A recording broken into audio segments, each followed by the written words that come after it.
क्या तुमने कभी गौर किया है कि इब्राहिम को हुक्म दर हकीकत बेटे को कुर्बान करने का नहीं था?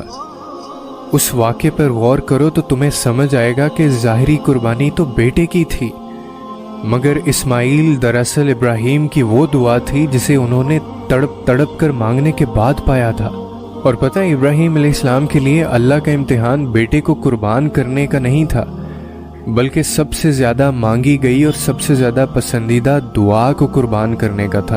और बिल्कुल इसी तरह हर शख्स का कोई ना कोई इस्माइल होता है जिसको अल्लाह की राह में कुर्बान करना बहुत मुश्किल होता है, मगर उसको कुर्बान किए बगैर आप अल्लाह के करीब नहीं जा सकते। आपको अल्लाह का साथ नसीब नहीं होता। किसी का माल, किसी की औलाद, किसी का पैसा और किसी का प्यार उसके लिए इस्माइल होते हैं। और यकीन रखें कि दुनिया में आजमाइश उन्हीं लोगों के लिए है जिन्हें अल्लाह चाहता है।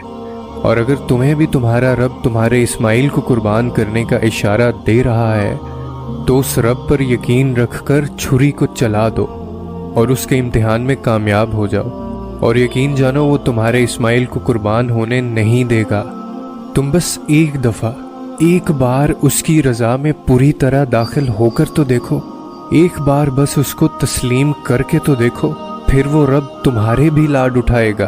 उसके हुक्म को मानने के लिए तुम्हें अपनी अना भी मारना पड़ेगी और अपना नफ्स भी, क्योंकि शैतान और नफ्स बार बार वसवसे डालते रहेंगे और तुम बार बार थकोगे। और इंतज़ार करो उस वक्त का जब खुशी के आंसू तुम्हारे गालों को तर करेंगे।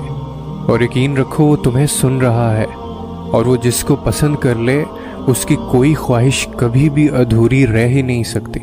बस सब्र रखो और उसके मोजज़े देखो, और बेशक अल्लाह सुनने वाला और जानने वाला है।